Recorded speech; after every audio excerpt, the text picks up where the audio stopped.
Assalamualaikum warahmatullahi wabarakatuh. Perkenalkan, nama saya Fitrotun Hasanah dengan NIM 20200010035.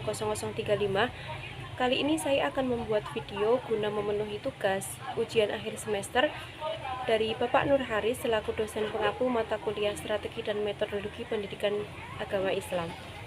Di dalam pendidikan agama Islam memiliki cakupan-cakupan materi yang harus ada di dalamnya. Di antaranya itu yang pertama ada Al-Hadis, yang kedua ada Al-Quran, yang ketiga ada Akidah dan Akhlak, dan yang keempat ada Fikih.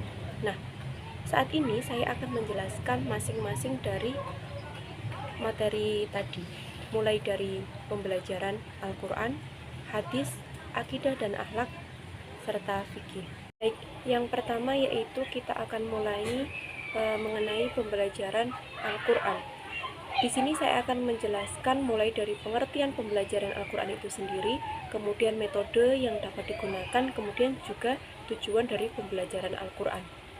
Yang pertama yaitu pembelajaran Al-Quran adalah suatu bentuk pengembangan, pengajaran, pemanfaatan, pengelolaan, dan evaluasi dari kegiatan belajar mengajar yang bersumber dari Al-Quran secara kafah atau keseluruhan, baik dari segi makna, tajwid, asbabul nuzul, dan lain sebagainya. Nah, di dalam pembelajaran Al-Quran, kita sebagai guru banyak model pembelajaran yang dapat kita gunakan untuk dapat membuat siswa dapat memahami pelajaran dengan mudah dan tentunya bisa mempraktekannya.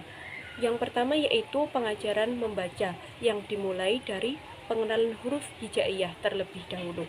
Kemudian diberi harokat atau tanda baca, lalu disusun menjadi sebuah kalimat. Metode ini dikenal juga sebagai metode alfabet.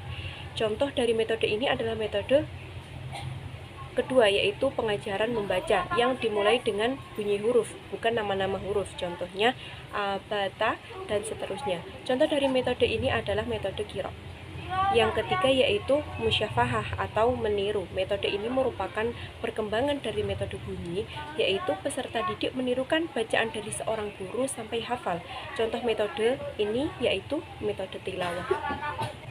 Di dalam pembelajaran Al-Quran pastinya memiliki tujuan-tujuan tertentu, dan tujuan dari pembelajaran Al-Quran diantaranya yaitu diharapkan siswa akan mampu membaca, menulis, menghafal, dan mampu memahami isi kandungan Al-Quran dalam kehidupan sehari-hari, sehingga diharapkan juga bisa menjadi manusia dan hamba yang lebih baik karena melakukan apa saja yang sesuai dan dilakukan berdasarkan pedoman dalam Al-Quran. Oke, yang selanjutnya yang kedua kita akan masuk pada pembelajaran Al-Hadis. Di sini sama, saya juga akan menjelaskan yang pertama tentang pembelajaran Al-Hadis itu sendiri, metode yang dapat digunakan, dan yang selanjutnya yaitu tujuan yang dapat diambil dalam pembelajaran Al-Hadis itu sendiri. Yang pertama yaitu tentang pengertian pembelajaran Al-Hadis sendiri merupakan bagian dari upaya untuk mempersiapkan peserta didik dari dini agar peserta didik dapat memahami, terampil, dan dapat mempraktekkan dan mengikuti perilaku-perilaku yang dilakukan oleh Nabi Muhammad SAW di dalam kehidupan sehari-harinya. Dan dalam pembelajaran Al-Hadis memiliki beberapa cakupan, yaitu diantaranya seperti dapat memahami sanad, matan, dan ulumul hadis. Di dalam pembelajaran Al-Hadis, guru bisa menggunakan beberapa metode seperti diskusi, ceramah. Dengan menggunakan metode tadi dapat memberikan keefektifan dalam pembelajaran Al-Hadis. Nah, selanjutnya yaitu tujuan pembelajaran dari Al-Hadis.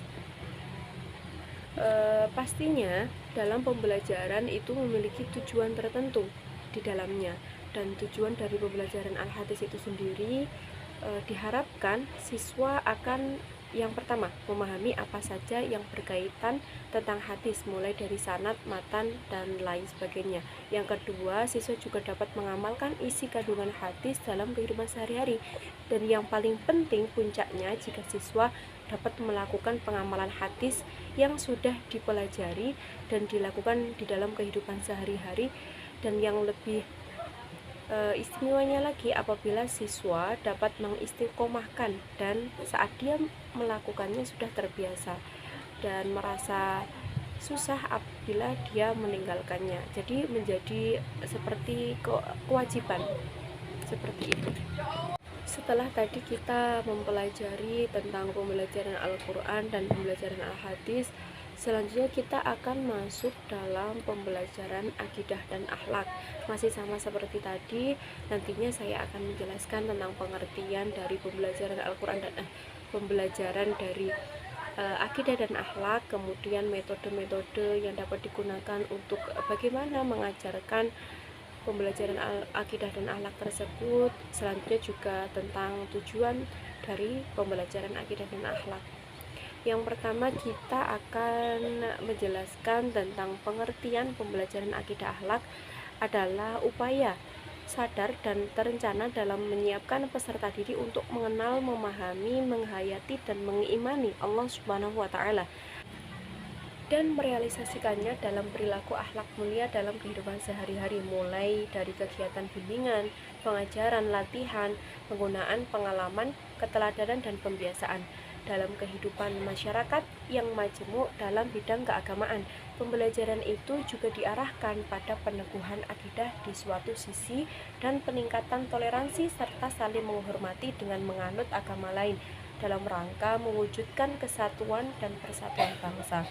Dalam pembelajaran akidah akhlak memiliki beberapa cakupan, mulai dari rukun iman, hafalan, dan pembelajaran logika tentang akidah dan akhlak itu sendiri. Dan guru dapat menggunakan beberapa metode, diantaranya ceramah, simulasi, diskusi kisah, atau cerita-cerita masa lalu. Untuk tujuan dari pembelajaran akidah dan akhlak itu sendiri, yang pertama agar peserta didik memiliki pengetahuan dan keyakinan yang benar terhadap hal-hal yang harus diimani, sehingga dalam bersikap dan bertingkah laku sehari-hari berdasarkan Al-Quran dan hadis. Selanjutnya agar siswa memiliki pengetahuan, penghayatan, dan keinginan yang kuat untuk mengamalkan akhlak yang baik dan berusaha sekuat tenaga untuk meninggalkan akhlak yang buruk dan tidak disukai oleh Allah. Selanjutnya yaitu akidah dan akhlak bertujuan pula membentuk pribadi muslim yang luhur dan mulia. Seorang muslim berakhlak mulia senantiasa bertingkah laku terpuji baik ketika berhubungan dengan Allah, sesama manusia, sesama makhluk lainnya. Oleh karena itu, perwujudan dari pribadi muslim yang luhur berupa tindakan yang nyata menjadi tujuan dari pembelajaran akidah dan akhlak. Selanjutnya kita akan membahas tentang lebih berbeda sedikit. Selanjutnya kita akan membahas tentang pembelajaran fikih. Masih sama, yang pertama saya akan menjelaskan tentang pengertian pembelajaran fikih itu. Yang pertama yaitu merupakan mata pembelajaran permuatan pendidikan agama Islam yang memberikan pengetahuan tentang ajaran Islam dari segi hukum syara dan membimbing peserta didik agar memiliki keyakinan dan mengetahui hukum-hukum dalam Islam dengan benar, serta membentuk kebiasaan untuk melaksanakannya dalam kehidupan sehari-hari. Pembelajaran fikih berarti proses belajar mengajar tentang ajaran Islam dalam segi hukum syara dan dilaksanakan di dalam kelas antara guru dan peserta didik dengan materi dan strategi pembelajaran yang telah direncanakan. Tujuan dari pembelajaran fikih itu sendiri diantaranya yaitu yang pertama, agar peserta didik mengetahui dan memahami cara melaksanakan hukum Islam, baik yang menyangkut aspek ibadah maupun muamalah, untuk menjadikan pedoman hidup dalam kehidupan pribadi dan sosial. Yang kedua, siswa dapat melaksanakan mengamalkan ketentuan hukum Islam dengan baik dan benar sebagai perwujudan dari ketaatan dalam menjalankan ajaran agama Islam, baik dalam hubungan dengan Allah, diri sendiri, ataupun makhluk lainnya.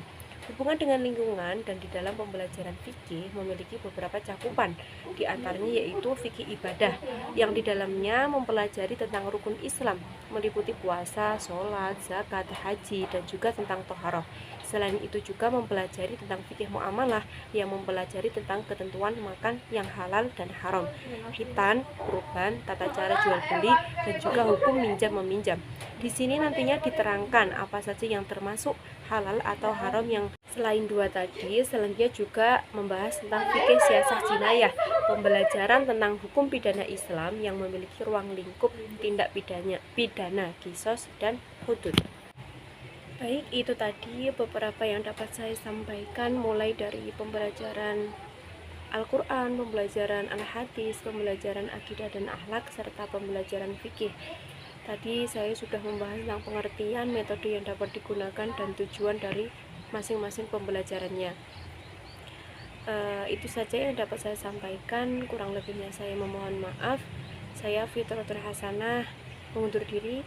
Wabillahi taufiq wal hidayah, waridho wal inayah. Wassalamualaikum warahmatullahi wabarakatuh.